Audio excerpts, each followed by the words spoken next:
ordenado un ataque militar selectivo en Siria sobre el aeródromo del cual partieron los aviones que realizaron el ataque químico. El 7 de abril del 2017, esta noticia recorrió todo el planeta.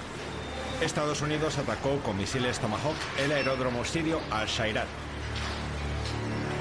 El almacén, el edificio de entrenamiento, el comedor y la estación de radiodetección fueron destruidos. Incluso hubo víctimas. Los militares sirios no pudieron detener los misiles Tomahawk.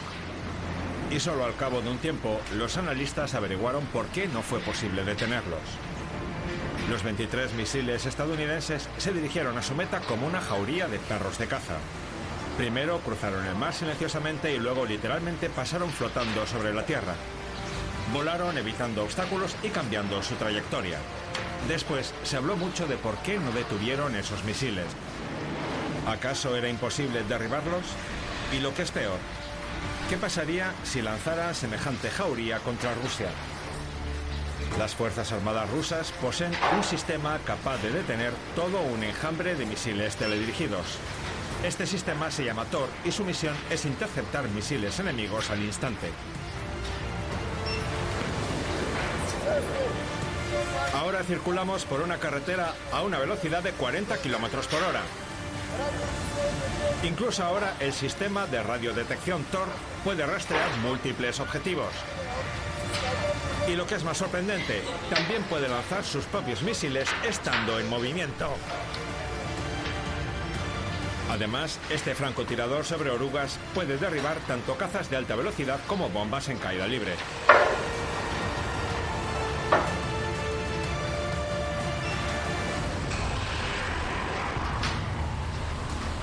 Hoy, el programa Prueba de Fuego probará todas estas asombrosas capacidades tanto en tierra como en mar.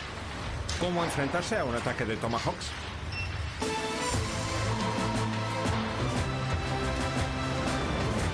Хто готовий чинити опір?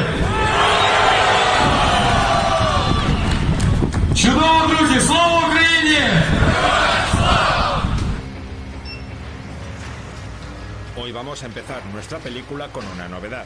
Esta es la ciudad de Bronitsin, cerca de Moscú, donde se encuentra el polígono de pruebas del Centro de Investigación y Desarrollo Automotriz.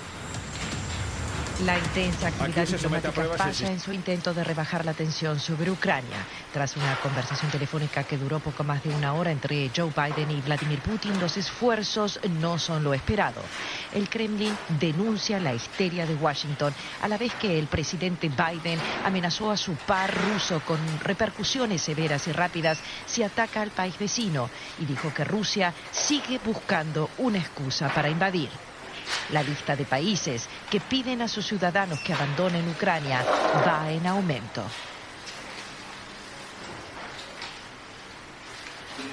It's exactly as Mateusz has just said. We won't accept, Poland and the UK won't accept a world in which a powerful neighbour can bully or attack their neighbours.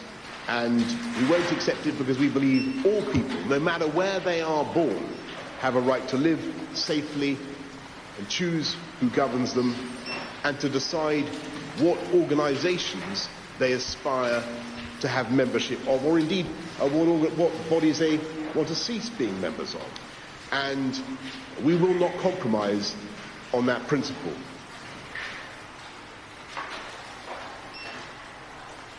This is probably the most dangerous moment, I would say, in the course of the next few days, in what is the biggest security crisis that Europe has faced for decades. And we've got to get it right. And I think that the combination of sanctions and military resolve plus diplomacy You have talked a lot about security guarantees, and now we've seen your proposals.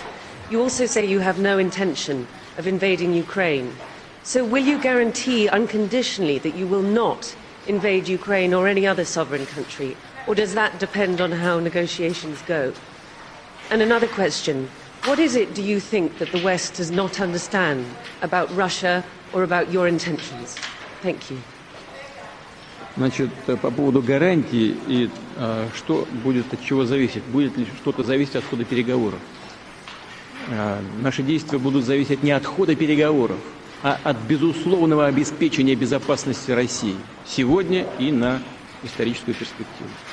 В этой связи мы ясно и четко дали понять, что дальнейшее движение НАТО на восток неприемлемо. Ничего здесь не понятно. Мы что ли ставим ракеты рядом с границами Соединенных Штатов? Нет. Это же Соединенные Штаты своими ракетами пришли к нашему дому. На пороге нашего дома находятся уже. Ну разве это какое-то избыточное требование? Не ставить больше никаких ударных систем у нашего дома. Ну чего здесь необычного? Вот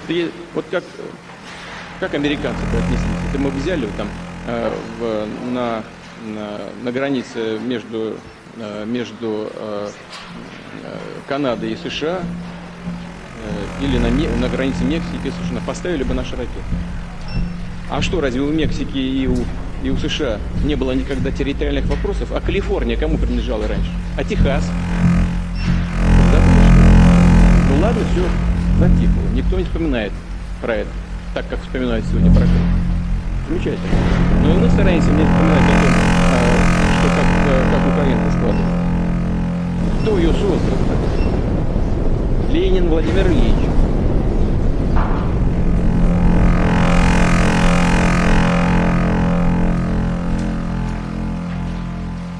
Minister asked me, what do you think what Russia really wants? And I had it just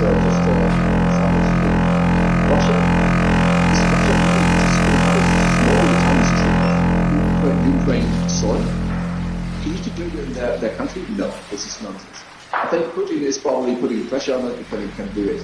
He knows that he splits the but what he really wants is respect. He wants on high level, he wants respect. And my God, giving someone respect is low cost, even no cost.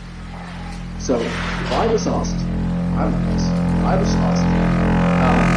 easy to give him the respect he really demands and probably also deserves. Russia is an old country. Russia is an important the Crimea Peninsula is gone. It'll never come back. This is a fact. And we have to learn that political issues are factual questions and not emotions.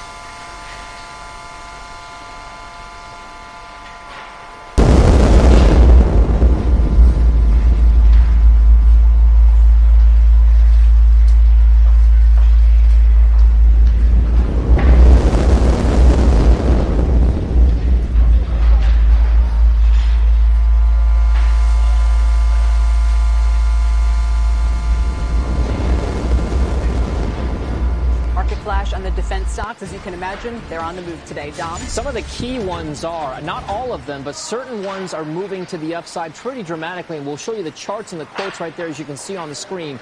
Noticeably, though, what you're seeing in shares of Northrop Grumman, also General Dynamics and Lockheed Martin are precipitous moves to the upside on a spiking intraday move on some of those headlines with regard to Russia and Ukraine. So the defense stocks, certainly a key focus.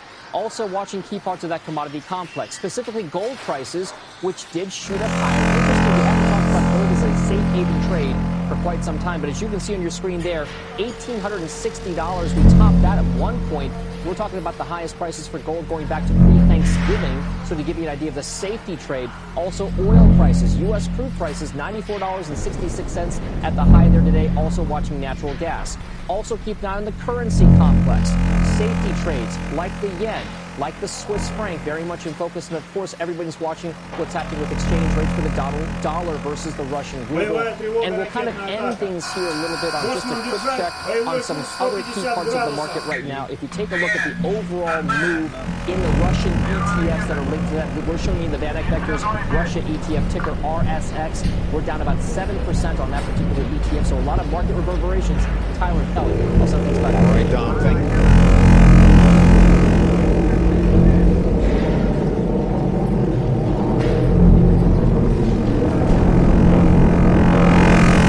How significant is the insider threat to This is, again, part of the Russian playbook. It's something we are very focused on, and that's why we've been speaking about it. We've raised this publicly in recent weeks. We want to put people on notice and on guard that this is something Russia could do, just as we talked about the possibility of a so-called false flag operation where Russia creates a provocation inside of Ukraine, use that as justification to take aggressive action.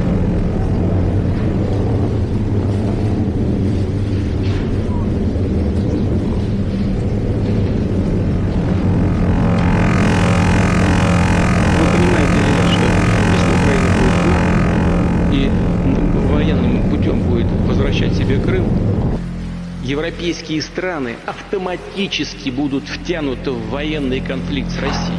Конечно, потенциал обмена организации НАТО и России несопоставим. Мы понимаем. Но мы также и понимаем, что Россия одна из ведущих ядерных держав. И по некоторым компонентам современности даже многих опережает. Победителей не будет. И вы окажетесь втянутыми в этот конфликт помимо своей воли. Вы даже не успеете глазом моргнуть, когда будете исполнять пункт 5 Римского договора. Господин президент, конечно, не хочет этого развития. И я не хочу. И я не хочу. Поэтому здесь он находится и мучает меня 6 часов подряд. You made an allegation that they might do that. Have they actually done it? What we know, Matt, is what I have just said, that they have engaged in this activity, in this planning activity. But let me because obviously this is not the first time we've made these reports public.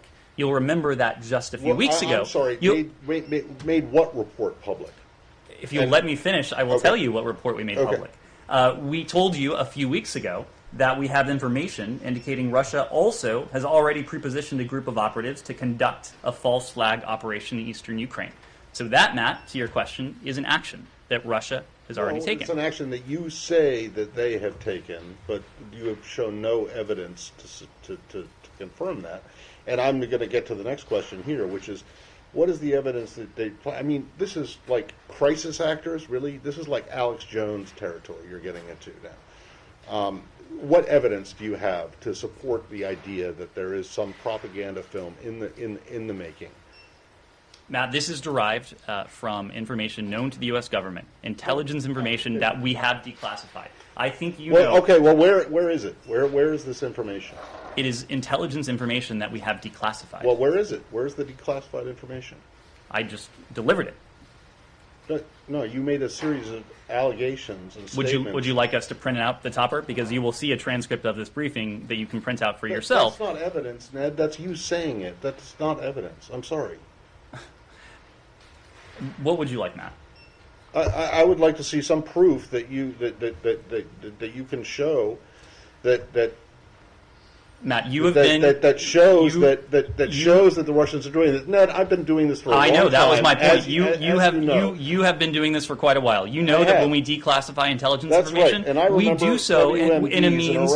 We do so with an eye to protecting sources. На сьогодні в інформаційному просторі забагато інформації щодо глибокої повномасштабної війни з боку Російської Федерації. Навіть вже кажуть відповідні дати. Ми розуміємо про всі ризики, розуміємо, що ці ризики є. Якщо є якась у вас чи у будь-яких людей додаткова інформація щодо 100% вторгнення, починаючи з 16 числа в 100% вторгнення Російської Федерації в Україну, давайте, будь ласка, нам цю інформацію.